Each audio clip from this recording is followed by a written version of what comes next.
안녕하세요. 유상민 목사입니다. 오늘은 비교적 한가한 월요일이었습니다. 특별한 일이 없었습니다.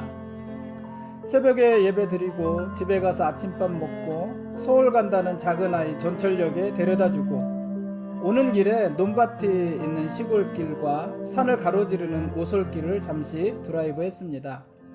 긴 거리는 아니고요. 왕복으로 한 10여 분 정도 되는 짧은 길이었습니다. 마음 같아서는 걷고 싶었는데 차를 세워둘 마땅한 곳이 없었습니다. 교회에 와서 고구마 2개 먹고 책 보고 성경 보고 은행 가서 입금하고 온라인으로 여기저기 송금하고 그러다 저녁 때쯤 되어서 콩나물국밥집에 가서 콩나물국밥 먹었습니다. 오늘 저녁 식사를 한 곳은 얼마 전에 개업을 한 식당인데 벌써 3번째 방문입니다. 메뉴를 하나씩 먹어보는 중입니다. 그 집에 콩나물국밥만 해도 메뉴가 상당히 많은데 그것을 다 먹으려면은 앞으로 당분간은 더 가봐야 될 것 같습니다. 오늘은 만두 콩나물국밥을 먹었는데요. 지금까지 그 집에서 먹어본 콩나물국밥 중에서는 맛이 제일 별로였습니다. 만두에서 우러난 국물과 콩나물에서 우러난 국물이 서로의 맛을 방해한다는 생각이 들었습니다. 어쨌든 그렇게 저녁 먹고요. 다시 교회 와서 매일 성경 읽기 길라잡이 영상 준비했습니다. 오늘 저녁 무렵에는 비가 조금 왔죠. 오늘 오전에 세차를 하려다가 마침 가지고 있는 돈이 없어서 못했는데 세차를 했으면은 비가 오는 바람에 또 후회를 할 뻔했습니다. 서운한 마음이 들 뻔했습니다. 저녁에는 내일 입대하는 청년에게서 전화가 와서 기도해 주었습니다. 아주 어려서부터 보던 아이였는데 벌써 청년이 되고 군대를 간다고 하니까는 대견하기도 하고 또 한편으로 걱정스러운 마음이 들기도 합니다. 그래도 지금껏 다른 청년들이 그랬던 것처럼 내일 입대하는 청년도 군생활 잘 마치고 건강한 모습으로 전역하지 않겠습니까? 저는 그렇게 생각을 합니다. 오늘이요 거의 한 20여 년 만에 친구에게서 문자가 왔습니다. 아들이 결혼을 한다고 합니다. 어쨌든 오랜만에 연락이 되어서 반갑기도 하고요. 그런데 또 한편으로는 서운한 마음이 들기도 하고 그랬습니다. 얼마 전에는 미국에서 목회하는 친구가 지금 목회하고 있는 친구가 16년 만에 한국에 들어온다고 거의 16년 만에 연락을 해왔습니다. 아버님 건강이 많이 좋지 않으시다고 합니다. 분명 이 친구의 방문이 반가운 마음이 아주 큰데 또 다른 한편으로는 서운한 마음이 살짝 들기도 합니다. 여러분, 우리가 기도하고 하나님을 찾는 것이 분명 하나님을 기쁘시게 하고 하나님의 기쁨이 되겠지만 또 어떤 면으로는 기도하러 나오는 우리의 모습이 하나님께 서운할 수도 있겠다, 이런 생각이 문득 들었습니다. 여러분, 일 생기기 전에 평소에 부지런히 하나님과 소통합시다. 오늘 말씀 보시겠습니다. 오늘 읽을 말씀은 스가랴서 11장부터 마지막 14장까지 말씀입니다. 11장은 선한 목자를 버리고 악한 목자를 따르다가 결국 죽게 될 가련한 양들의 처지를 선지자적인 상징 행위를 통해서 드러내는 장면입니다. 악한 목자들은 양들을 사고 팔아서 부자가 된 것을 축복이라고 여겼습니다. 그들에게 이 양은요, 잘 돌보아야 될 대상이 아니라 단지 돈벌이의 수단일 뿐이었습니다. 그럼에도 불구하고 양들은 악한 목자를 따랐습니다. 하나님은 악한 목자를 따르면서 자기 멋대로 행동하는 이 못된 양들을요, 더 이상 불쌍히 여기지 않으시고 그들을 구원하지도 않으실 것입니다. 하나님은 그들을 죽는 자는 죽는 대로, 망하는 자는 망하는 대로 내버려 두시고 또 나머지는 서로가 자기 살을 먹는 대로 내버려 두실 것입니다. 지금 이 양과 목자를 이야기하는 것이 아니라는 것은 여러분 아시죠? 이스라엘과 부패한 지도자들을 이야기하고 있는 것입니다.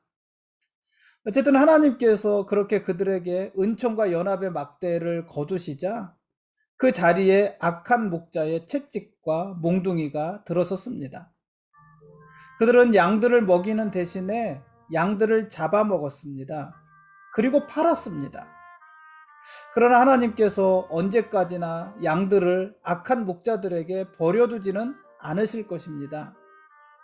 하나님께서는 마침내 악한 목자들을 심판하실 것입니다. 상한 양을 고치지 않았던 그들의 팔을요, 아주 마르게 해버리실 것이고, 흩어진 양을 찾지 않았던 그들의 눈을요, 아주 멀어버리게 할 것입니다. 12장에서는 만물을 창조하신 하나님께서 유다 백성을 이방 나라들의 손에서 구원하시고 은총과 간구하는 영을 부어주셔서 대각성과 회심으로 이끄시는 이야기를 기록합니다. 풍전등화와 같은 예루살렘을 위해서 하나님이 드디어 나서십니다. 출정하십니다. 하나님은 예루살렘을 취하게 하는 잔, 무거운 돌이 되게 하셔서 예루살렘을 삼키려던 이방 나라의 군대를 비틀거리게 하시고 예루살렘은 굳게 서서 흔들리지 않게 하실 것입니다.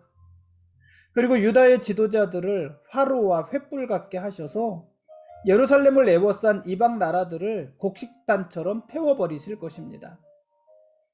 한때 자기의 이익을 위해서 양들을 사고 팔았던 유다의 지도자들은 이제 양들을 위해서 하나님의 도구가 되어 기꺼이 자신을 불태울 것입니다.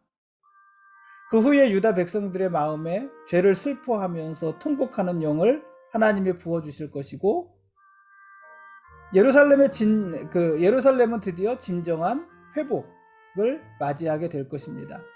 그러니까 예루살렘의 회복은요, 어떤 외적인 재건, 외적인 건물을 재건하는 것에만 있는 것이 아니라 그것과 더불어서 내적인 재건, 곧 회개를 통해서 완성이 되어지는 것입니다. 13장에서 하나님은요, 유다의 백성을 부정하게 만든 우상과 거짓 영을 제거하시고 목자를 잃고 흩어진 양떼의 3분의 1을 연단하셔서 정결한 백성으로 삼으시겠다고 하십니다. 하나님은 애통하는 백성을 위해서 정결의 샘을 열어주십니다. 샘이 뭘까요? 이 샘은 생명의 근원이기도 하지만은 또 한편으로는 씻어내는 거잖아요. 우리의 더러운 것을 닦아내는 거잖아요. 그래서 정결함의 근원이기도 합니다. 정결함은 거룩하신 하나님께 나갈 신부 이스라엘의 예복이기도 합니다. 이어서 하나님은 거룩한 도성에서 우상과 거짓 선지자와 더러운 귀신들을 모두 제거하실 것입니다. 그리고 그렇게 정화된 도성에 다시는 거짓과 부정이 자리 잡지 못하게 하실 것입니다. 거짓 예언을 하는 자식을 부모가 정죄하고 거짓 선지자도 자기 행위를 부끄러워하게 되며 아무도 속이거나 속지 않고 죄를 감출 수도 없게 될 것입니다. 참 선지자 행세를 하려고 입었던 토롯이 그를 야곱의 속이는 자라고 고발하고, 토롯과 야곱의 속이는 자, 그 연관을 아시죠? 야곱이 아버지 이삭을 속이고 형 에서의 토롯을 대신 입었잖아요. 그런 것을 연상시키지 않습니까? 어쨌든 참 선지자 행세를 하려고 입었던 토롯이 야곱이 속이는 자다는 고발을 당하고 나는 농부다 하는 거짓 고백이 오히려 가인 같은 살인자다, 이런 고소를 당하게 될 것이기 때문입니다. 거룩하신 하나님과 우상은요, 함께 거할 수 없습니다.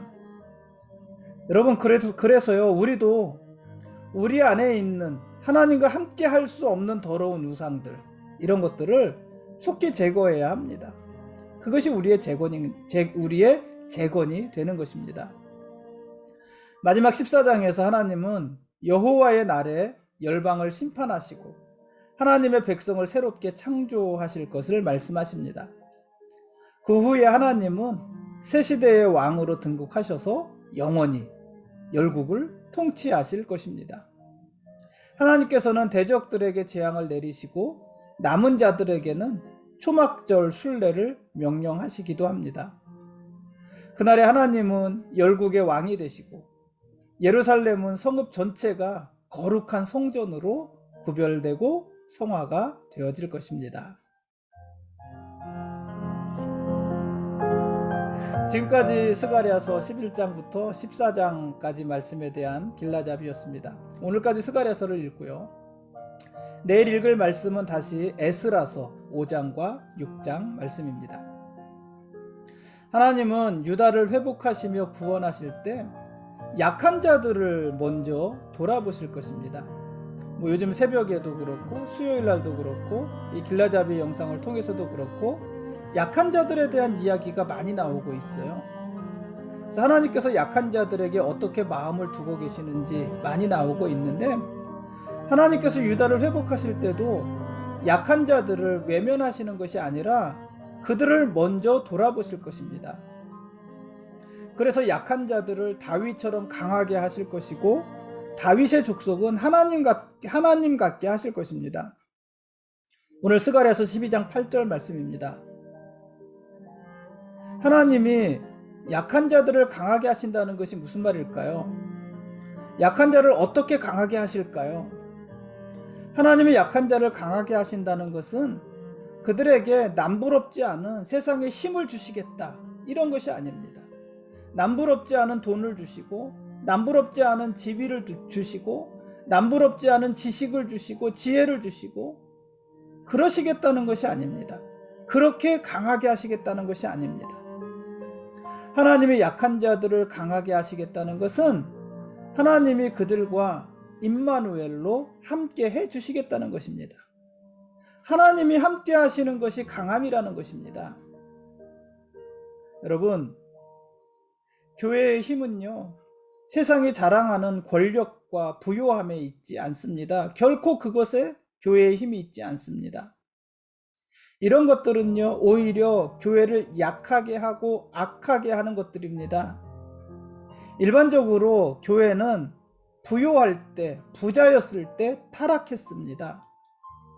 교회가 세상의 권력을 모두 가진 힘 있는 곳이 되었을 때 교회는 그 속에서 썩었습니다. 부패했습니다. 2000년 교회사가요, 그 사실을 증명하는 것이에요. 교회가 2000년 역사를 이어오는 동안에 세상의 중심이었을 때도 있잖아요. 모든 역사의 중심에 교회가 있을 때도 있었잖아요. 가장 힘있고 가장 부유한 집단일 때가 있었잖아요. 그런데 사실 그때가 교회가 가장 타락했던 때, 가장 교회답지 못했던 때 아니었습니까? 교회는 그렇습니다. 교회는 부자가 되면 타락하는 것이에요. 권력을 가지면 부패해지는 것입니다. 반면에요, 교회는 핍박받을 때 강했습니다. 초대교회 얼마나 많은 핍박이 있었어요. 그러나 우리는 지금도 초대교회 때로 돌아가자고 하잖아요. 가장 교회답고 가장 강했던 때가 바로 그때 아니었습니까? 핍박받으면서 교회는 강해지는 것입니다. 가난할 때 교회는요, 오히려 많은 일을 했습니다. 예루살렘 교회는 성도들이 고난을 피해서 뿔뿔이 흩어지고, 예루살렘 교회는 그 자체로 힘든 교회였지만은 예루살렘 교회는 이방의 교회들을 도왔고 선교사들을 파송했고 모교회로서의 역할을 다 감당하지 않았습니까? 여러분, 교회는요, 가난할 때 오히려 많은 일들을 했습니다. 그러므로 교회는 세상에서 교회가 얼마나 힘이 있는 집단인지를 보여주면서 자랑할 것이 아니라 오히려 세상에서 교회는 얼마나 연약한 존재인지, 얼마나 가난한 곳인지를 보여주어야 합니다. 그래야 하나님의 능력이 교회 위에 임하시는 것입니다. 어제 주일 예배 설교를 한 목사님이 노아의 홍수나 출애굽 후 이스라엘이 지나갔던 광야는 주변에 의지할 것이 하나도 없고, 그래서 하나님만 보이고 하나님밖에 의지할 수 없는 상황이다, 이렇게 설교를 하셨습니다. 정말 은혜가 되는 설교였습니다. 하나님이 그런 상황을 이스라엘에게 주신 것, 노아에게 주시고 이스라엘에게 주신 것은 하나님이 그 상황 속에서 노아와 이스라엘로 하여금 오직 하나님만 의지하게 하고자 하심이라는 것입니다. 노아와 노아의 가족들은요, 40주야로 비가 내린 후에 1년간 물 위에 떠다니면서 살았잖아요. 1년간 물 위에 떠다녔습니다. 또 이스라엘은요, 출애굽하고 나서 40년 동안 광야를 유리방황하면서 떠돌면서 살았습니다. 어떤 의미였냐면 광야에서도 그들이 볼 수 있는 건 하나님밖에 없었고, 1년 동안 물 위를 떠다니면서 노아의 가족들이 볼 수 있는 것도 하나님밖에 없었다는 것입니다.